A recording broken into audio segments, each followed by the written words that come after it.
Unfortunately, only about 4% of the world has what they would call great jobs, like great work, like work that they are enamored with. Those are my words, not their words, but work that they really legitimately, dare I say, enjoy.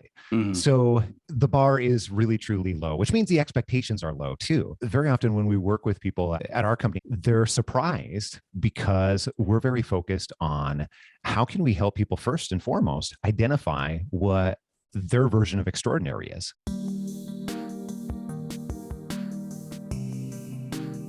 Welcome back to the Career Therapy Podcast, where we help you navigate the emotional and promotional sides of the job search and change careers with confidence.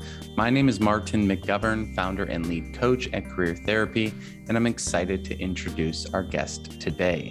Please welcome Scott Anthony Barlow to the podcast. Scott Anthony Barlow is the founder and CEO of Happen to Your Career, where he and his team have been working since 2012 to help others make successful career changes and do meaningful work. In today's conversation, we discuss the unconventional approaches you can take to find unicorn job opportunities, what questions you can ask yourself in order to align your values with your career, and what strategies you can implement to make your job search less robotic and more human in order to improve your career outcomes. Thank you for tuning into the Career Therapy Podcast. If you like this show, please leave us a review on iTunes or share this episode with a friend. And for now, settle in for our conversation with Scott Anthony Barlow. All right, Scott, I really appreciate you taking the time to chat with us today. Before the call, you and I were talking about a couple of really cool things in regards to the work that you do and the people that you help. And you mentioned some really cool words here, and I want to just dig right into them. The idea of unicorn opportunities, and you throw out the word mythical opportunities that are not supposed to happen.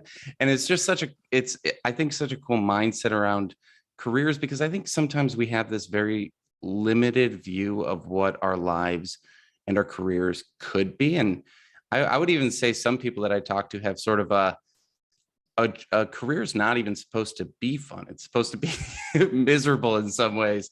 And I'm kind of curious, when you're talking with people about what their career could be, and you have this sort of unicorn opportunity approach, what does that actually look like in practice? And what sort of career transitions have you sort of seen happen that really maybe blew your mind?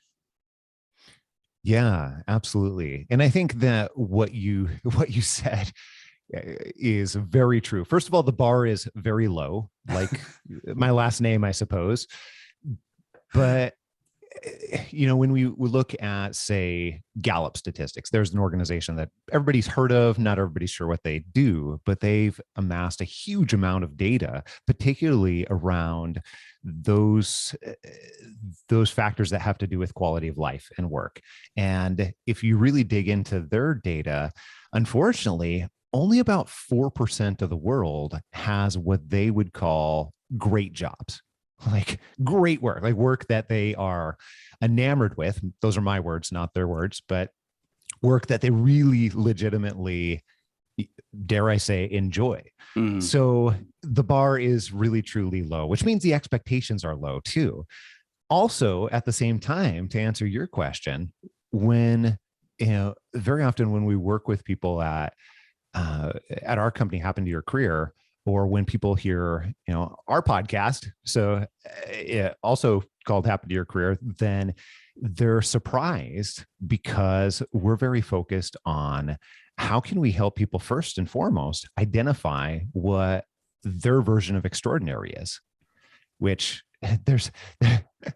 you mentioned those unicorn opportunities, and a really simple way to think about unicorn type of opportunities as it relates to work are those opportunities that are not supposed to be real, right? They're impossible. They're mythical. They're like a unicorn. It's like catching a unicorn, right? So, and that very much is those 4% of what almost no one has in the entire world. And I want to change that. I badly want to change that because I've seen the benefit of people having work that does fit them or does fit their version of extraordinary or their version of ideal. It ranges from health benefits, it ranges to more productivity, it ranges to just a drastically different quality of life. So to more directly answer your question, yeah,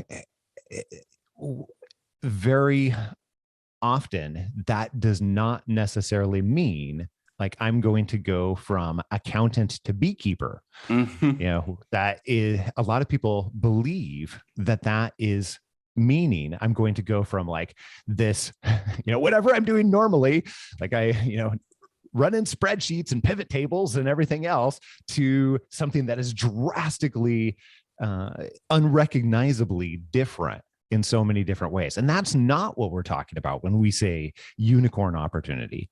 In fact, many times we're talking about the things that matter so much more. Those things like, hey, is it providing the right type of growth for you that really allows you to grow in a way that's healthy, but also potentially enjoyable or more fulfilling for you? Is it working for the way that you want to build a life?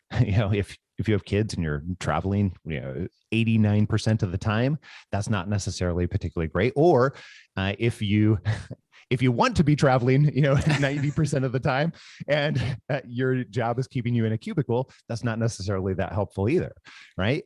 So part of unicorn opportunity is establishing what really is that ideal for you. So here's a couple examples, because that's what you asked for, right? So one in particular, I think about Laura. Laura was, in her situation, she was already pretty well paid. She was she worked in sustainability. She actually led a pretty sizable team overall, and she had moved up the ladder pretty rapidly over about 8 years or so. The problem was she was really very, very, very bored. Very bored, so bored. She had moved up rapidly and then was no longer experiencing the type of growth. And what was even worse, this sounds kind of crazy, she was surrounded by all these people who actually really did have some amount of passion for their job. So she felt like she was coming in every single day and basically faking it, right? You ever been in that situation? Oh yeah. Where? Oh yeah. There's so many situations like that. And I really like that you're digging into like the non-visible things, because I do think that, we get so caught up in titles or dream-like positions, or like what I might consider like social media like views of what this like big success could be. But you're really honing in on, no, it's like your emotional state when you're there. It's the context, it's the environment, it's the value system, it's the people, like really digging into those pieces. So what ended up happening when she realized that she was bored? So in her case, she'd also had the realization at the same time that she'd been feeling this way for not like a month, but like almost 3 years. Mm-hmm. So she had stayed in this role for almost 3 years. And there's so many reasons that we stay in roles. First of all, because we think it's going to get better. We go on the career roller coaster where, one day it's wonderful and the next 7 days it's not. And then we're like, it's looking up again. But she'd stayed in this role for almost 3 years. And then finally came to the realization that, okay, like I can't do this anymore. If I'm going to, she just recently had her first kid, was at that point in time saying, okay, like if I'm going to leave every day, which she wanted to work, I want to go do something that actually matters to me. And so she started recognizing that, but at the time really didn't know what that was, which I think is honestly the biggest challenge for most people. We have had the benefit where we've been doing this work for 10 years at this point, and we see a lot of the same patterns now that we've been able to really dig into the data for 10 plus years. And we see over and over again that most of the time we'll make a career change initially, instead of going and identifying, hey, here's what I would really want to be doing, here's how I would really want to do it, here's the type of people I would really want to do it with, and all of the other parts that make up a potentially very fulfilling career. Will instead say, well, I wonder if it's the industry. Or I wonder if it's the company. Would it be better at a different company? And then so I bet you've seen this too, like Oh, yeah. where then, and I've done this. I've also been guilty of this, where then you make the change and then only the names and, company plaques and signs and everything have changed, but it's the same situation. Right. Yeah, you So almost buy into that mission statement a little too much, and then realize a lot of workplaces are very similar. yeah. And I think really what makes the difference, and in Laura's case, she decided, okay, I'm not going to do that. I really want to identify what creates ideal work for me and what that specifically means to me. And one of the things that we've learned over the years is that what is wonderful for me is not great for you. There are some elements that we need as humans. Like we all need to be able to create. We don't necessarily identify with the same things as creativity. For some people, that's like dancing and painting. And for other people, that is like creatively solving complex business problems. Like those are drastically different, but we all have this human need to create, and it shows up in very, very different ways. So in Laura's case, she had said, okay, I want to do this right. I don't want to be in the same situation again 6 months from now when the honeymoon period wears off. And I have realized I'm no longer excited about that. So we started working with her to identify what creates amazing situation. Now, fast forward a little bit. She had ended up identifying, well, the type of work matters a lot for her, but also the type of organization and what specifically work they're doing. You could argue that, part of that is about the mission, but for her, it was actually more about what is the change that the organization is actually doing. So she had developed basically 4 different types of positions, 4 different types of roles, we call them, that were interesting to her. 2 of those examples were innovation. Another example was a product manager, right? So we started helping her design experiments to be able to test out these 4, because what she didn't want to do is go and have that honeymoon period experience. Like I get there, I do all the work to make a career change. It takes months. And then to get there, the honeymoon period wears off and it's like, boom, I got to do this again. This sucks. I was wrong. Okay. No good. That's not good for anybody. Not good for the company, not good for her. So at this point, here's what we did. We did what we see tons and tons and tons of different experiments, but one of the more common ones is the one that Laura used, which is the social Goldilocks. So this is where we go and talk to a large amount of people over a relatively short time period in order to gather information about what types of roles or what types of organizations or something else that we're testing might be right for her in this situation. So she found a bunch of people that were working in innovation, a bunch of people that were working in product management, and we reached out to them to be able to have really super short, what we call test drive conversations. A lot of people think, informational style interview, slight difference. Often these are a lot shorter. Often these are a lot more targeted, and these are not at all with the pretext of, I want a job at your company. This is very much exploratory to legitimately learn. So she did this, and, fast forward again, and she learned that, well, first of all, people are way more willing to help than what she thought. Have you seen that too? This is something I hear over and over and over again. Like, well, and it digs into another part, which is just this concept that we're so worried that we're gonna, what people keep saying to me is bother people. Yes. And I'm like, yep. If someone's bothered, they just won't respond. It's okay. Like that's a perfectly fine outcome if we just, know what the goal is here. And I like that you said it's not under the pretext of getting a job. It's that exploratory, investigative kind of approach. And, I think that there's so much in this like social Goldilocks piece that I think, first of all, great name.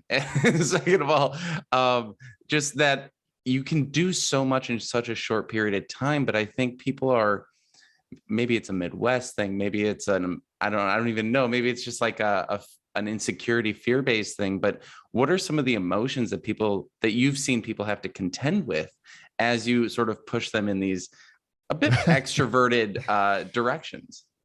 Yeah. Yeah. And I think they do seem extroverted. What I find is that in reality, the actual behaviors are less extroverted and more calculated than what it sounds like initially. Mhm. So first question first, like, what are the emotions? You identified a few, like you go through like, I don't want to bother. Like it comes from insecurity. It comes from fear of rejection. It comes from what happens if they say no. It comes from all of those places. Right. Which I get it. Like I'm an introvert. Like I learned to, I guess you Same. could say cold call Same. like at a very young age, but that doesn't necessarily mean that that don't go through those same array of emotions. What does happen though is as you push yourself through some of those and outside those comfort boundaries, then you experience what Laura was able to experience, which is that most people truly are willing to help if you ask in the right way. So I'll give you some examples of not just how Laura asked, but how we've had a lot of people conduct this type of experiment. And again, this is just one of many, many, many different ways to experiment, because the important part is like, after we get done deciding what we believe our ideal version of our career is, after we do that, we help people develop what we call an ideal career profile. That is just a guess. It's a highly educated guess at that point, which that's what Laura had. She had, layered it down to a few ways she was interested in pursuing work. But now at this point, the most important part is we have to validate that in the real world to avoid that honeymoon disaster. So here's something that she did. Super, super easy. First of all, she leveraged anybody that already knew somebody at other organizations. So she leveraged friends, family to make introductions. However, she didn't do what almost everyone does for introductions, which is say, hey, could you introduce me to this person over here? Like, that would be awesome. Yes. Instead, and I mean, we don't do it exactly that way, but like we sort of leave it to them. So we actually coached her to instead focus on how could we make it easy for the other person. So what we would have her do is we would have her write the email, say, okay, would you be willing to introduce me at this person or over at this organization, this person at this organization? And say, okay, here's what I can do. I'll email you an example of a note that you can send. You can modify it, you can copy and paste it, you can do whatever you want, whatever's easy. And then we'd send over, being really ridiculously helpful, that email, so that then they could literally just like copy and paste it and put it in there and then make the intro. Or they could change it to suit however they wanted to send it. So it's a tiny, tiny thing and took a lot of extra effort on Laura's part, but it made it so much easier to ensure that those introductions actually happened. So that's one example of a way where then now she's talking to this person that already has some degree of trust with her through the other person that she was introduced to them by. So the next thing we did, another example, if she was reaching out cold, which she did a variety of times, we would either help her find their contact information, like in the form of email, sometimes even phone, actually, or LinkedIn, or whatever the best way to reach that person was. And we could usually make a determination based on their position, based on their company, based on the type of the work that they do. Like, what would be the best way to do that? Would it be LinkedIn? Are they pretty regularly active on LinkedIn? Would it be email? Because they're pretty likely to be in their email and it's not likely to get lost in there. It really changes on a per person basis. There's not one right way. But then at that point, we'd have her send a message that went a little bit like this.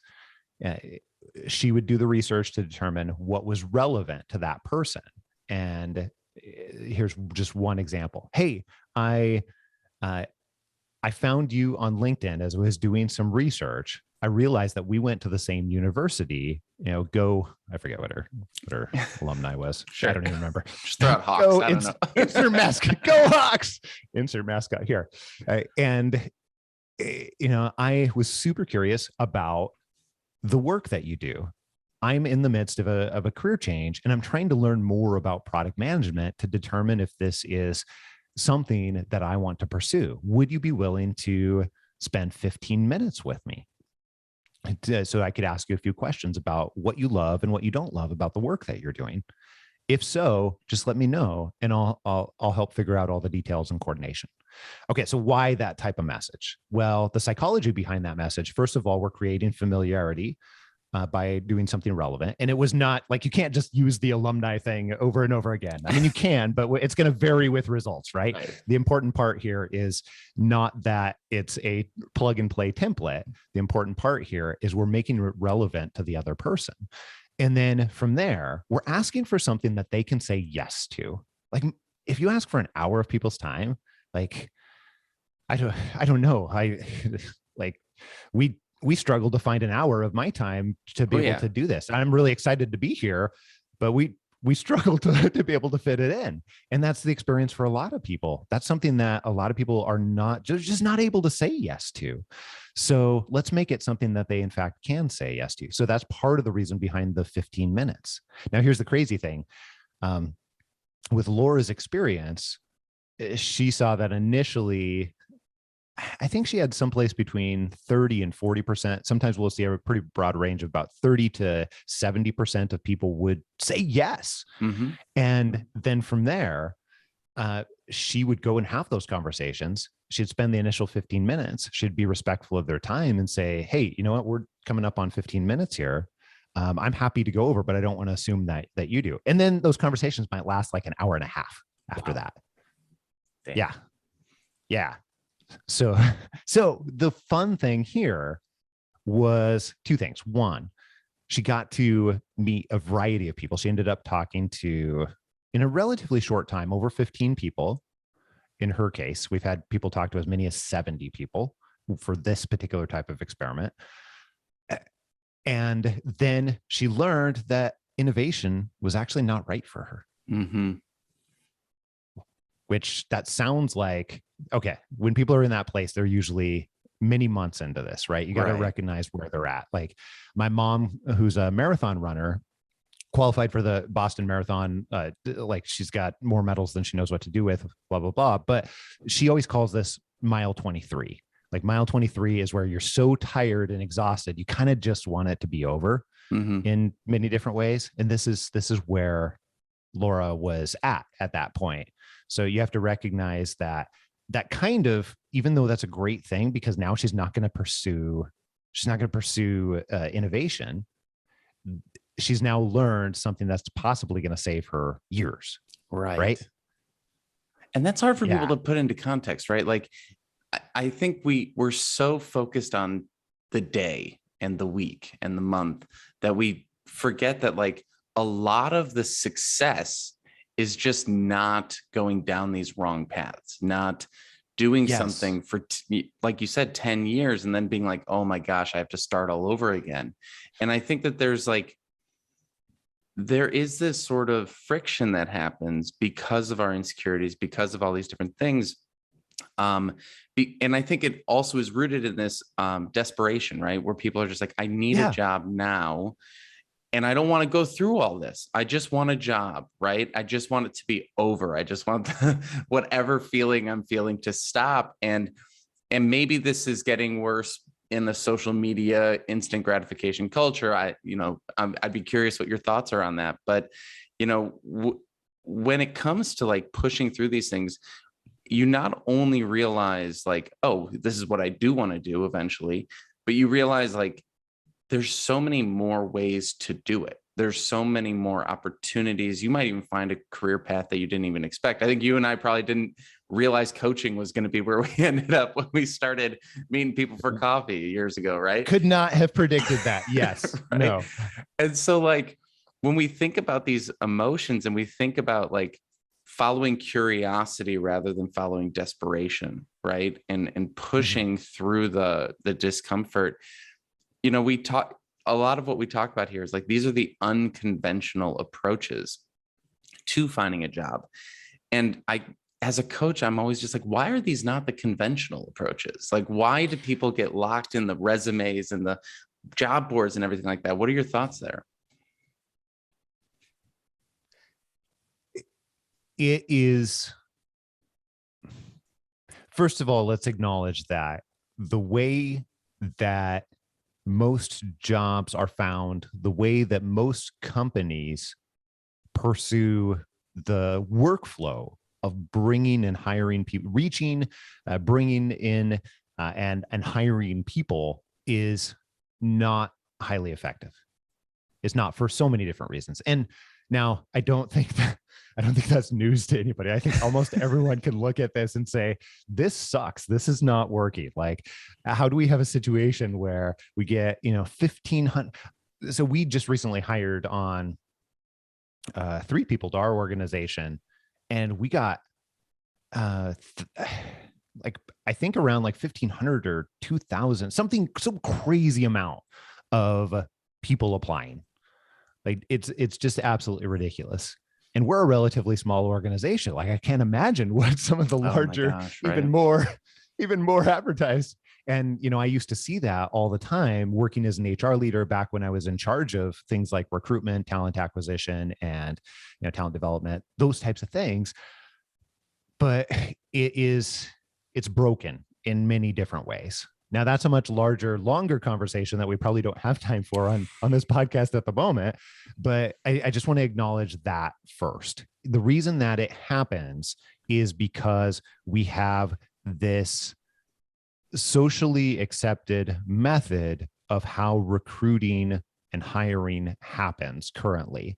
And it is not great, but it is a good enough solution to keep people coming into organizations.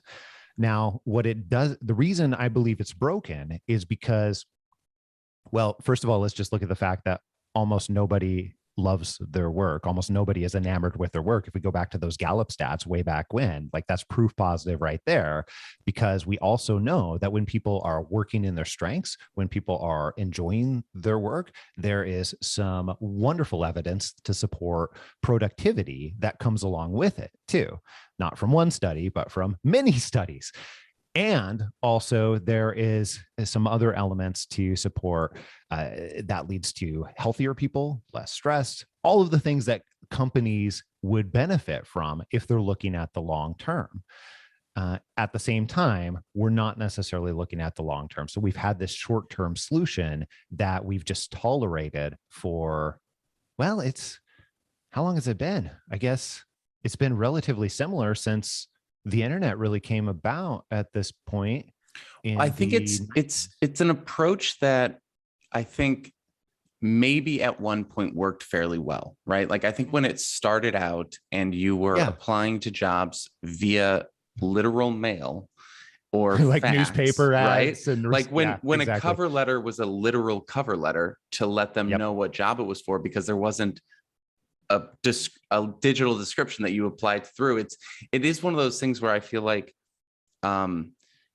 it seems to be a process that doesn't let anything die, but allows everything new to be added, right? And so yes, it's a great way to think about it. I love that, Martin. And so we're still doing things that are like a carryover from a fax machine and an envelope that keep getting re-rationalized and re-justified as like, well, you've got to put them through hoops, right? It's like the number of take-home tests and interviews that people go through just to, get a basic job. I had someone trying to get like a pretty entry-level role at a company, and they had 2 take-home assignments and I think 5 or 6 interviews. And I was just like, this seems way, way, way too much for what you're going to end up getting paid at the end of this. And I'm trying to, we want to keep that curiosity mindset, right? So even as a coach, I'm like, I want to at least like understand this to some degree, because there is, I think, to your point, when you put up a job description, I mean, I've put up ones for like a resume writer in the past, and, again, I'm even smaller than you. And it's like, the number of the flood that comes through. And I think that that's maybe, it's maybe an after effect of the globalization and like you said, the internet, right? Like, everything used to be just, you're competing with your local environment. So if you're the one software developer or the 30 software developers in your area, you're going to get a job. But now you're competing with the best software developers in all of the world, including other countries.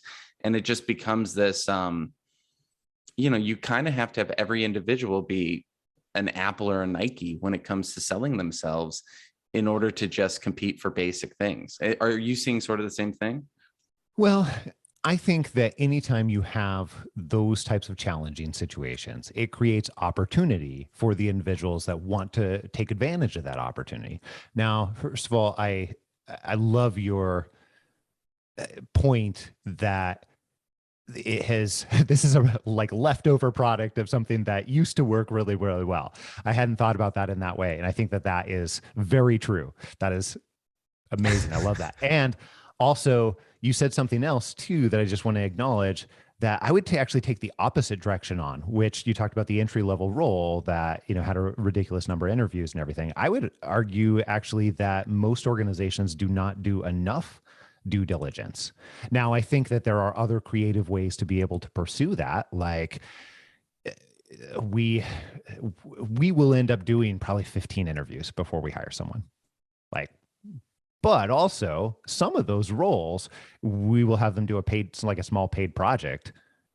Once we start getting into those later stage interviews, we ask a lot before we bring somebody on board. Mm-hmm. Also, the reason that we do that is I want to ensure that it's creating just as much fit for them as it is for us, because we get highly disproportionate returns as an organization, but I want them to have highly disproportionate returns for what they're getting out of their work at the same time.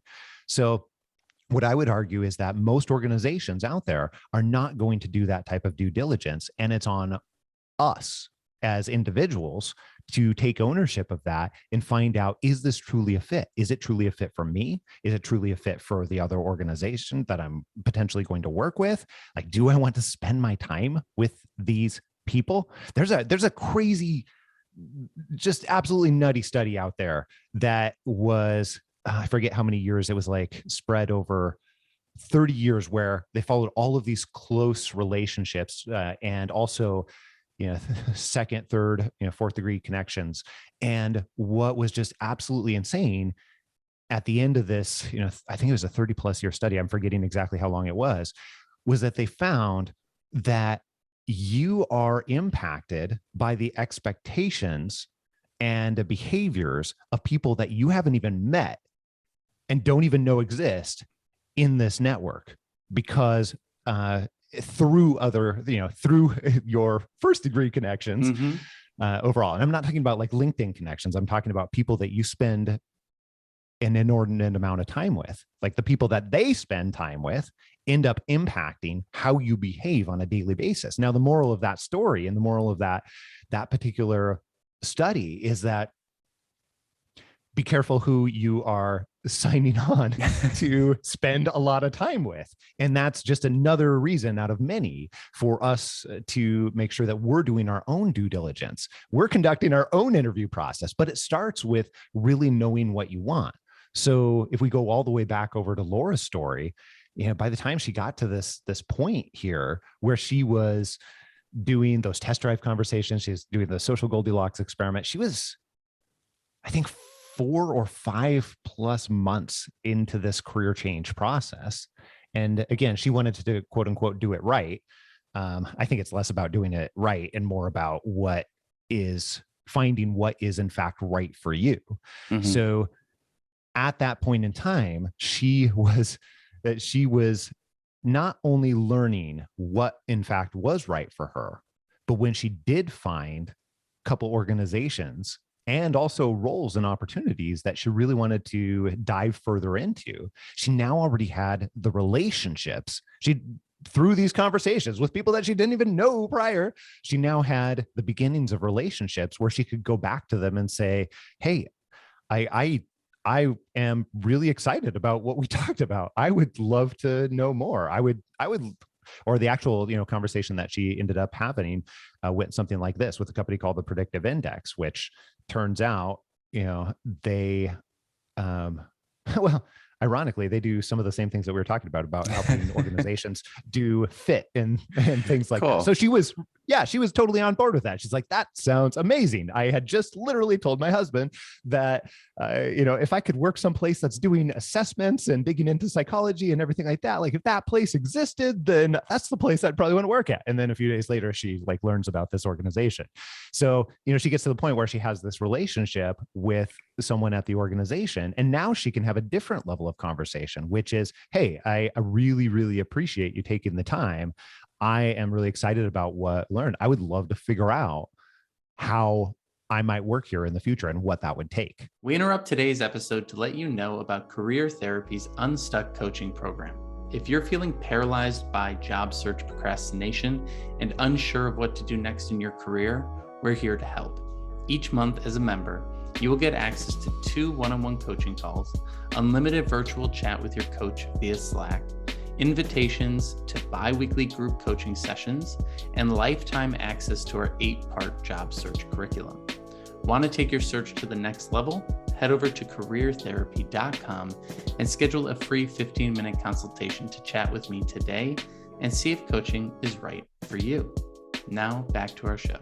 It sounds like a ballsy conversation, but not if you think about you already have the relationship with that. So yes, it does take courage to have that type of conversation, but she was in a completely different place. She wasn't just walking in off the street and saying, right, hire me. And she was taking a partnership type of approach where she already had begun the relationship. They already liked her.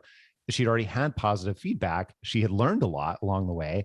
And now she's just asking to continue it in a very natural and organic way and figure out together how that might be possible and just simply explore it. I love, and it really brings up something that you have on your site, which is making work more human. And I think that that's something that I think is so important in building your career, is that you want to take a very human approach to things. You don't want to take these algorithmic approaches. You don't want to take these really heavy job board computer approaches, because that's how you end up in these robotic roles that you're disconnected from, that especially now that so many people are remote and you don't ever really even meet people, you kind of need to start looking at it as a relationship. And I think maybe this is something that's changing over time as well, because like most hiring, I think still is done through who in the company knows somebody who knows somebody, right? And this is sort of what you're hinting at. It's, if you meet a bunch of people who work at a company, those loose connections tend to be the strongest ones. We had someone on from who worked at LinkedIn, and they said, yeah, it's not your first connections, it's your second and third connections that are typically the best. And I think it's quite interesting to look at how people behave when they're nervous and insecure, because they think, if I don't tell this person that I want a job right away, then I'm being dishonest. And one of the things I try to encourage people to realize is, like, everyone wants a job. Like, that's the baseline. We almost don't even have to say it, because if there's an opportunity to help each other, that's literally the definition of networking at a certain point. And so, like, when your first message to someone is, hi, I saw that you work at this company and I want to work there. Do you have a job for me? Like, obviously it's the wrong message to send on so many different levels. But I always enjoy making the sort of comparison to like dating apps in the dating world, where it's like, would you really have your first text be, will you marry me? Right? Like, your very first message on the app. Yeah. I think that might be a bit much, right? You sort of have to build some sort of rapport before you can ask for those things. And it's funny that it becomes counterintuitive for people, where what we're telling people to do sounds like the scary, daunting, I'm going to get rejected, I'm going to bother people approach, because it's a little bit more maybe time dependent. But truthfully, the way that you annoy people or hurt people or ruin relationships is by just jumping straight to the transaction, right? And for some reason, people think being transactional or taking the more transactional approach is the kinder approach, when in reality, taking the curiosity approach that you're describing is a far kinder approach and leads to outcomes you never would have even expected if you could take the transactional approach and go the exact wrong direction very often. And so when it comes to that curiosity piece, what should people be curious about when it comes to their next job or these conversations? I know I said it earlier, but at the risk of repeating myself, I really strongly believe that you have to know yourself well enough, or get to know yourself well enough, to know and understand what that means for you as it relates to what you need in your work. Otherwise, you're going to be shooting in the dark. Otherwise, you're going to be like throwing darts at the dartboard with blinders on, and you're actually going the opposite way, and you don't know that your best friend spun you around or whatever. I don't know, pick an analogy here. So that really must be the beginning. Otherwise, if you think about it like a road trip, for example, like if you just get in the car and drive, then you might end up someplace fun with some really crazy stories. I don't know, maybe you end up in the middle of Montana in the middle of winter with no coat and like, or something like that. But it's different if you already understand where it is that you're trying to get to. And I'm not talking about a particular type of occupation. A lot of people think about this occupationally, and what we find over and over again within our own research at our organization, but also all of the research that I've found otherwise supports this in many different ways too, is that the things that matter far more than the job title or occupation that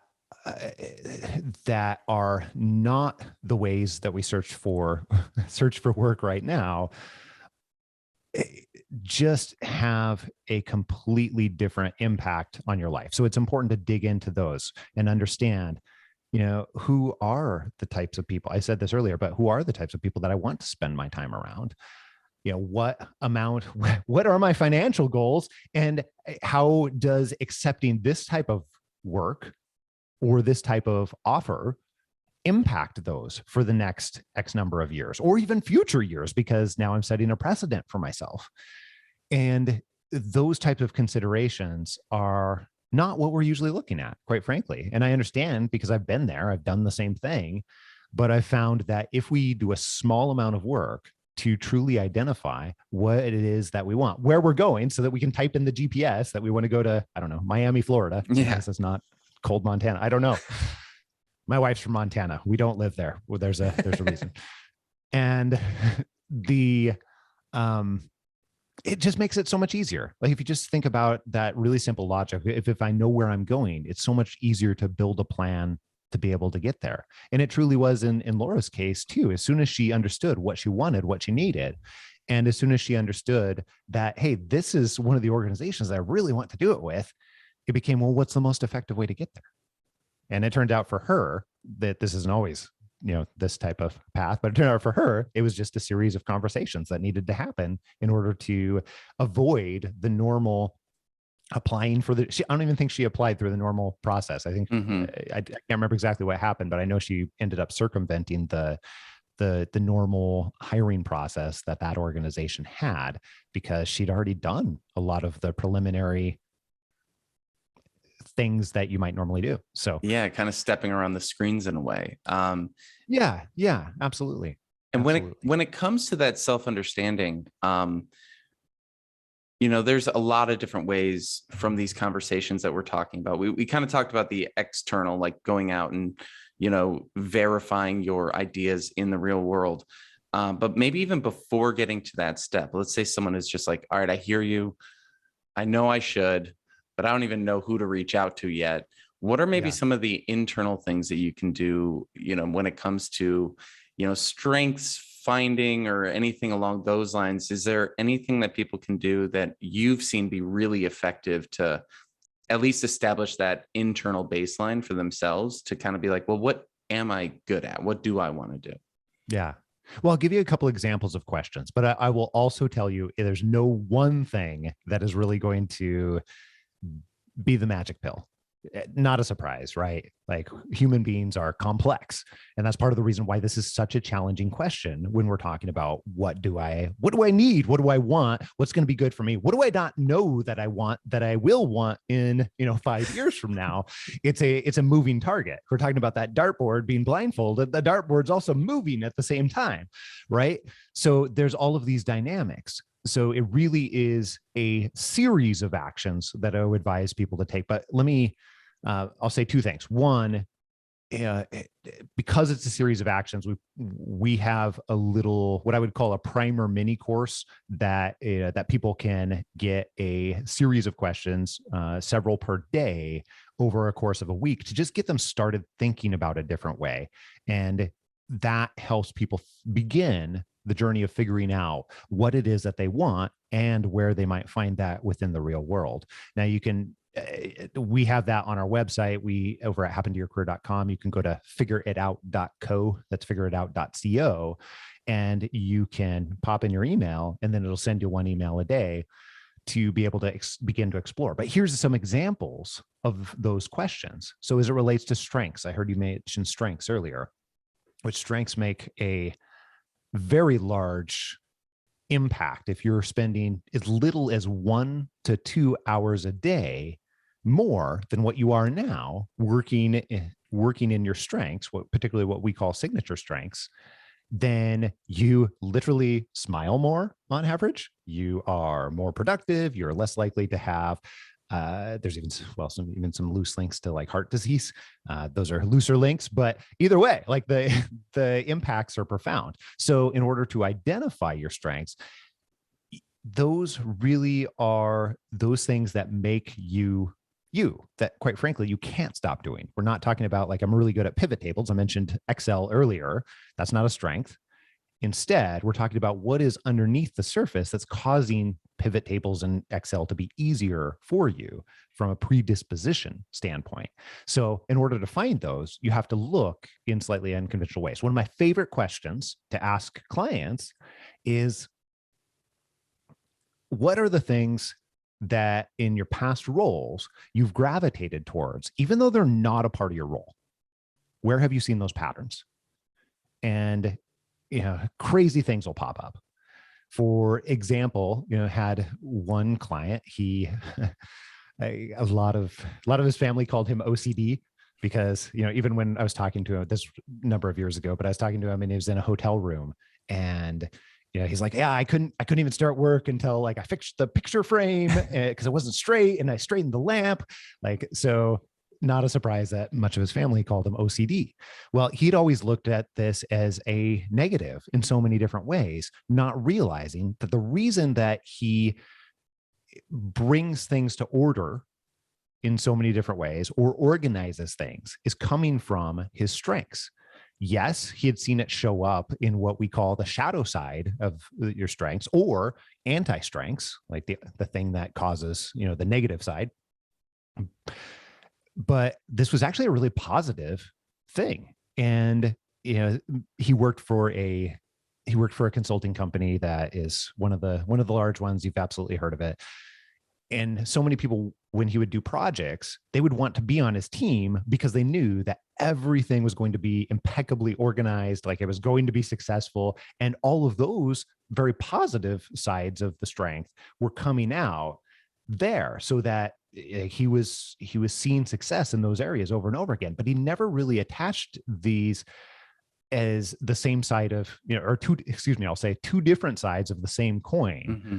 Over and over again, the shadow side of this one strength and also the positive side of this one strength. So you have to look for those a little bit differently. Now, another great resource for that is Strengths Finder. But another question that we use too are, actually, I'll give you an exercise. This is a fun one. You might have already done this one. This is pretty simple to do. Pull out a piece of paper. Anyone can do this. Just pull out a piece of paper. On the left-hand side, write all of your past roles, jobs, opportunities, and just like leave some space in between. And then on the right-hand side, you can go through and list what were the parts that you loved about those roles. And also underneath that, you can write what were the parts that you felt that you were best at during those roles or opportunities or whatever they are, volunteer or otherwise. And then begin to observe the patterns over and over again. So it's not necessarily in the initial answers. It's in the, after you get done, after you've gone through that exercise, being able to pull out, well, what are the patterns? Oh, I've been in this role where I'm required to write reports over and over again. But what I keep doing and what I'm good at is I was doing a great job of interacting with other people and having them buy into the information from those reports, because I can't stop doing that because that part is fun for me. Okay, there's probably something there underneath the surface that gives you a clue as to what your strengths might be. So really, really simple exercise, but a lot of times from that simple exercise, we see profound relationships or profound connections or profound patterns that give us clues. They aren't always the answer, but they give us clues as to what the strengths might be. So there's a couple examples for you. I love that. And just to reiterate a couple of those things, asking yourself that question of what are the things you can't stop doing. I think that's how I ended up in coaching. And I'm sure you've seen many things on your end. And then observe the patterns. I think observing the patterns in our career, both good and bad, is just the way to go. And so I really appreciate you sharing both of those as we get to the end of the conversation here. And just to sort of, bring it all together, where can people find out more about you and what sort of things you have going on that people should be looking out for? Absolutely. First of all, thanks for having me on, and great questions. This has been a fun conversation. I really, really appreciate it. I appreciate you being here. Happentoyourcareer.com, HAPPEN, as opposed to your career happening to you. So happentoyourcareer.com is our home base. Everything is over there. The podcast, which is also called Happen to Your Career. If you like podcasts, like if you're listening to this one right now, then probably like podcasts, I'm guessing. So that is another really wonderful resource and gives you most of the people that we have on there are stories of real people who have made these unicorn type changes over and over again. And they're sharing exactly how they did it. So that's another wonderful resource. And I would say the very best way to get started is that resource that I mentioned earlier, where it's an 8-day mini course, what we call the Figure It Out mini course, that helps you begin understanding what specifically you need out of work. And that's a really wonderful primer for different ways to think about this, other than, all the ways that we have talked about that don't necessarily work, that are left over from when we used to send faxes, and that's how we, did jobs and stuff. So figureitout.co is another way to do that, or you can get directly linked over there when you go to happentoyourcareer.com too. So I would invite people to go over there, check it out, and I think that you'll have another set of wonderful ways to get started here. And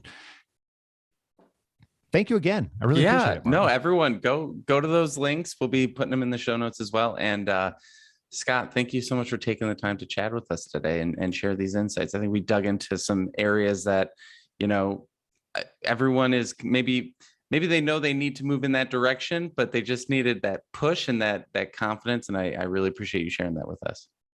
Absolutely. My pleasure. Thanks for joining us for today's episode. If you found this conversation to be helpful, please like and subscribe wherever you are listening. We also appreciate it if you take the time to leave us a review on iTunes. It really does help us spread the word and get these ideas out to more job seekers looking to build their careers and improve their lives just like you. If you'd like to learn more about career therapy and see our different coaching options, you can head over to careertherapy.com to learn more. Thank you again for stopping by. We wish you all the best in the future of your career. Have a good one.